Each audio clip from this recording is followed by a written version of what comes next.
Oi pessoal, quero convidar vocês de novo para que a gente possa juntos irmos à palavra do Senhor, do nosso poderoso Deus, e estudá-la. Dando sequência, dando seguimento ao livro de Êxodo, que, como compartilhei com vocês no vídeo anterior, ficou muito forte no meu coração o desejo de estudar esse livro, de passar adiante essa mensagem, que inclusive uma das coisas que eu percebo, e os teólogos e todo mundo diz, os teólogos que são realmente crentes, eles dizem o seguinte, que todos os livros eles apontam na direção de Cristo Jesus, ou seja, da obra salvífica do nosso Senhor Jesus Cristo. E não é diferente também no livro de Êxodo. Nós vamos descobrir que Deus tem plano de redenção, de salvação, de livramento para todo aquele que deseja. Então, pessoal, dando seguimento aí ao que nós temos aí proposto, quero também convidar vocês para a gente poder juntos buscar a Deus em oração, tá bom? Feche os teus olhos, se assim você pode. Pai querido, que bom, Senhor, que a gente pode olhar para a Tua Palavra, para a Bíblia Sagrada, e descobrir que ali existe vida eterna, ali existe vida em abundância, porque toda essa palavra ela aponta em direção a Jesus. E Jesus diz para nós, para cada um de nós, eu vim para que tenha vida e vida em abundância. Obrigado por essa palavra, que aponta em direção do teu amado Filho Jesus Cristo. E obrigado porque nós podemos descobrir, Senhor, que Tu és um Deus de poder, Tu tens manifestação assim admirável para operar, para realizar em nossas vidas. Eu te louvo e te agradeço por teu imenso amor, teu imenso poder. Abençoa esse momento, abençoa a vida de cada um que está ouvindo esta palavra, e que o nome do Senhor Jesus Cristo seja honrado, glorificado e exaltado nesses momentos que nós queremos ter aqui em nome dele, Jesus Cristo. Amém e amém. Então vamos lá, gente. Êxodo, capítulo número 1, dos versos 8 em diante. A gente vai lendo, e à medida que a gente for lendo, a gente também vai procurando interpretar e ver o que está escrito aqui, tá bom? Vamos ler até o versículo de número 22, né? Aliás, vamos ler até o de número 14 primeiro. O rei que não conheceu, José. Aí no versículo 8 diz assim: E levantou-se um novo rei sobre o Egito, que não conheceu a José, o qual disse ao seu povo: Eis que o povo dos filhos de Israel é muito e mais poderoso do que nós. Eia, usemos de sabedoria com eles, para que não se multipliquem, e aconteça que, vindo guerra, eles também se ajuntem com os nossos inimigos e pelejem contra nós e subam da terra. E puseram sobre eles maiorais de tributos, para os afligirem com suas cargas, porque edificaram a Faraó cidades armazéns. E as duas cidades, versículo 11 diz ali, Pitom e Ramsés. Versículo 12, mas quanto mais os afligiam, tanto mais se multiplicavam, e tanto mais cresciam de maneira que se enfadavam por causa dos filhos de Israel. E os egípcios faziam servir os filhos de Israel com dureza. Assim, lhe fizeram amargar a vida com dura servidão, em barro e em tijolos, e com todo o trabalho no campo, com todo o seu serviço, em que os obrigavam com dureza. A escravidão no Egito, o período após a morte de José, trouxe uma mudança total, completa, para as condições do povo de Israel. E de protegidos dos governantes, no caso semitas e ixos, eles se tornam agora temidos escravos de uma nova dinastia de reis egípcios nativos. Eles eram oprimidos pelos seus senhores egípcios, e os israelitas alcançaram assim uma situação de desamparo, de desespero, assim tremenda. E quando Deus, ele que é fiel à sua aliança, ele os redime com grande poder, com grandes sinais e maravilhas. Ali no versículo 8 diz que um novo rei se levantou.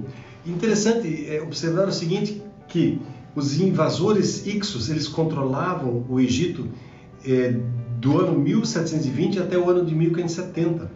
Eles foram expulsos por Amozis II, que foi o fundador da dinastia de número 18, que talvez tenha sido a dinastia mais brilhante que passou pelo Egito. E depois da expulsão desses odiados reis estrangeiros, a inimizade dos egípcios se voltou contra todos aqueles que tivessem alguma associação com eles, e particularmente com os hebreus, que se relacionavam com esses povos ixos pela raça e pela posição. Então, num certo sentido, os ixos que governavam o Egito na época em que Israel estava lá, eles eram meio aparentados, né? E esses ixos, eles estavam ali recebendo de braços abertos o povo de Israel, e ali eles conseguiram crescer e se multiplicaram muitíssimo. Mas nas próximas gerações, né, quando entrou uma outra dinastia que não era Ixo, essa nova dinastia tinha ódio de tudo aquilo que se relacionava aos Ixos, e é quem tinha amizade com eles, que inclusive aqui inclui o povo de Israel. E aí as condições dos hebreus, elas se deterioram de maneira assim muito rápida, até chegar a esse ponto em que nós vemos aqui, né, descritos, um pouquinho antes da grande e poderosa redenção do povo de Israel. Lá no versículo 9 vai dizer, né, era um povo mais numeroso e mais forte. Ou seja, a impressão que dá é que eles eram realmente muito poderosos e muito, em termos de número, muito grandes. E aí no versículo 10, algumas versões vão dizer, usemos de sabedoria para com eles, ou algumas traduções, usemos de astúcia, né? Tomemos precauções contra eles, ou vamos tomar cuidado com eles. Havia, na verdade, um verdadeiro e real perigo de que esses hebreus, eles que estavam habitando em Gósen, que era justamente a fronteira nordeste da terra, imagina se esses hebreus se unem com algum invasor que viesse atacar lá por cima, lá pelaquela região lá de cima. E aí seriam eles uma presa fácil, seriam invasores mais o povo de Israel contra todo o povo do Egito. Então, eles pensaram, não, nós temos que dar um jeito nesse negócio aí. No versículo de número 11, ele fala das duas cidades, Pitom e Ramsés. E uma das coisas interessantes é que essas cidades, hoje, elas estão localizadas num grau de certeza muito grande na região do delta do Nilo. Uma delas é a cidade de Tel El-Retabé, e a outra é a cidade de Tanis, ou a região de Tanis. Então, nas escrituras, Tanis também é conhecida como Zoan, Números capítulo 13, verso 22. E também é chamada de Avaris pelos Ixos. Interessante que Ramés Tanis foi a capital dos Ixos e foi depois abandonada depois da sua expulsão. E na dinastia 19, que vai mais ou menos do ano de 1310 até o ano de 1200, ela foi restaurada e novamente se torna a capital do Egito. Interessante observar esse detalhe. Quem olha e estuda a história pode perceber que ali Deus colocou a mão, porque a única ocasião, né, na longa história do Egito, em que a capital ela esteve tão perto da fronteira, foi quando Israel teve que entrar e sair. Ou seja, Deus providenciou todas as coisas, né, para que o seu povo pudesse crescer e se multiplicar ali naquela região. E aí no versículo 12 vai dizer o seguinte, né, que quanto mais os afligiam, ou seja, né, quanto mais eles se inquietavam, os egípcios aqui, eles temiam o povo de Israel, eles estavam, na verdade, apreensivos, e para o povo do Egito também havia um elemento de surpresa, de admiração, né? Porque apesar de eles terem uma aversão dos hebreus, mas eles estavam admirados com aquilo que estava acontecendo, estavam crescendo, se dividindo, se multiplicando de um jeito impressionante, né? Não apenas por causa do perigo de se associarem com algum inimigo externo, né? Mas também porque eles estavam percebendo que a bênção divina estava sobre eles, o povo de Israel. Eles estavam se proliferando, estavam crescendo, estavam se multiplicando de maneira absurdamente grande. E aí no versículo 15, nós vamos continuar a leitura para terminar esse capítulo. Lá diz o seguinte: e o rei do Egito falou às parteiras hebreias: né? Das quais o nome de uma era Sifra e a da outra era Pua, nomes estranhos. Versículo 16, e disse: quando ajudardes a dar à luz as hebreias e as virdes sobre os assentos, ou em algumas traduções fala em bancos, né? Se for filho, matai-o. Se for filha, então que viva. As parteiras, porém, temeram a Deus. Versículo 17. E não fizeram como o rei do Egito lhe dissera. Antes conservaram os meninos com vida. Então o rei do Egito chamou as parteiras e disse: por que fizestes isto, deixando os meninos com vida? E aí elas respondem. E as parteiras disseram ao faraó: é que as mulheres hebreias não são como as egípcias, porque são vivas e já têm dado à luz antes que a parteira venha a elas. Portanto, Deus fez bem às parteiras e o povo se aumentou e se fortaleceu muito. E aí no versículo 21 diz assim: e aconteceu o quê? Como as parteiras temeram a Deus, ele estabeleceu-lhes, né, casas.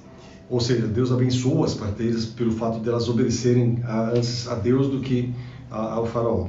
E aí no versículo 22, então ordenou o faraó a todo o seu povo, dizendo: a todos os filhos que nascerem, filhos, a todos os filhos que nascerem, lançareis no rio, mas a todas as filhas guardareis com vida. Então essas parteiras hebreias aqui é uma tradição um pouco incerta. Ele poderia significar mulheres hebreias, ou ainda poderia significar parteiras das mulheres hebreias, ou seja, poderiam ser mulheres egípcias encarregadas do trabalho de parteiras, de serem as parteiras para o povo hebreu. Em qualquer dos casos, né, elas eram supervisoras e não apenas parteiras, porque elas tinham um certo controle sobre o povo ali. E aí no versículo 16, ali como nós lemos antes, né, sobre os assentos ou sobre os bancos, eram bancos, literalmente a tradução seria bancos de parto, ou seja, pedras. Eram duas pedras, ou tijolos, ou bancos baixos, sobre as quais era costume as mulheres se ajoelharem ou sentarem durante o parto. E assim, né, elas nasciam, as crianças. As filhas eram poupadas, uma vez que elas podiam se casar com egípcios e assim elas perderiam a sua identidade nacional. Essa distinção ela é muito comum no Velho Testamento, não apenas para os hebreus aqui, mas outras nações faziam a mesma coisa, ou seja, matavam os meninos, deixavam as meninas sobreviverem. E aí no versículo 19 vai dizer, né, que a explicação que foi dada para o faraó era parcialmente talvez verdade. Está evidente que, né, a recompensa da bênção de vida dada àquelas parteiras, né, que elas mesmas não tomaram as precauções para evitar a preservação dos meninos, ou seja, elas meio que fecharam os olhos, né?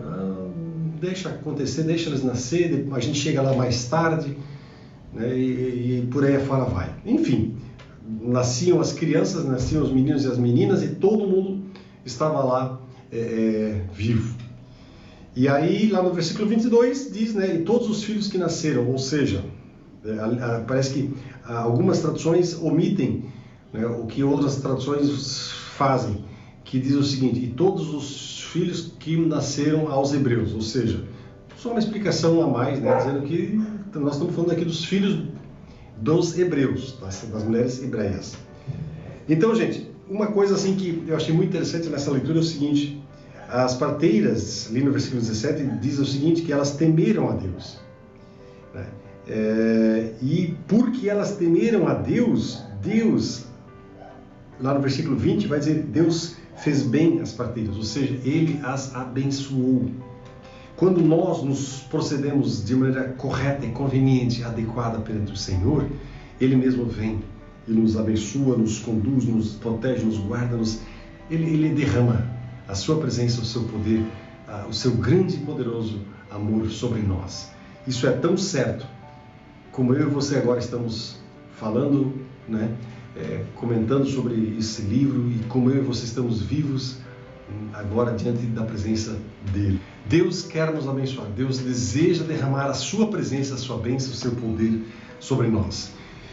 E a maneira de Deus nos abençoar é essa, de nós nos colocarmos no lugar em que nós podemos ser abençoados. E onde nós nos colocamos, né, de tal maneira que a gente possa ser abençoado? quando nós entramos na obediência, quando nós entramos, né, no lugar em que Deus quer que a gente esteja, fazendo as coisas que a gente deve fazer, caminhando nos caminhos dele, andando nos caminhos do Senhor. Não por obrigação, mas porque nós queremos amar a Ele de todo o nosso coração. Então, quero convidar você para que você coloque a sua vida e tudo que você tem nas mãos daquele que tem todo o poder. Ande nos caminhos do Senhor. Obedeça a Ele, porque existe muita e poderosa bênção para todo aquele que, né, coloca a sua vida e os seus caminhos nas mãos do Senhor dos Senhores e Rei dos Reis. Vamos terminar orando? Pai querido, obrigado. Obrigado pela Tua palavra. E obrigado, Senhor, que a gente pode perceber o Teu cuidado. Tanto ali que o povo de Israel ele pôde ficar no Egito num período em que Tu preparaste, em que o rei certo estava no lugar certo, em que a capital do império estava no lugar certo para que pudesse logo sair, né? Porque depois essa capital foi alterada, e Tu preparaste tudo, Tu fizeste tudo acontecer da maneira como Tu querias, para que também o nome do Senhor fosse realmente exaltado, honrado e glorificado. Assim também a gente percebe o Teu agir através das parteiras, que em vez de obedecer às autoridades, obedeceram primeiro a Ti, e assim não mataram os filhos das hebreias.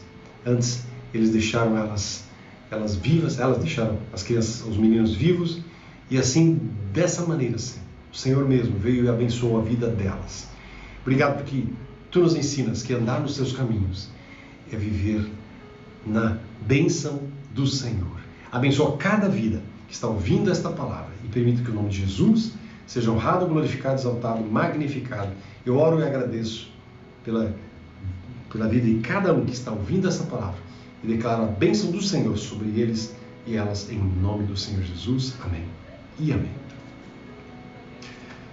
Boa noite, pessoal, ou boa tarde, ou bom dia, que a paz poderosa de Jesus esteja aí sempre contigo. Amém?